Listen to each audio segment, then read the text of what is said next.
Ushawahi kuona timu ikifunga goli lake makusudi ili ishinde mechi? Basi kaa tayari. Hii ndiyo mechi ya ajabu kuliko zote duniani.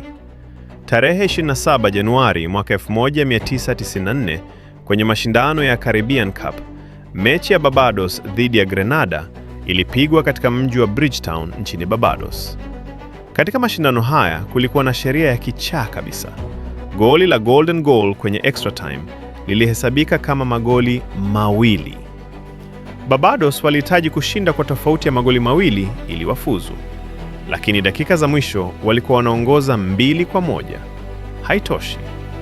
Ghafla, kitu ambacho hakijawahi kutokea, Barbados wakafunga goli lao wenyewe makusudi. Mechi ikawa 2-2.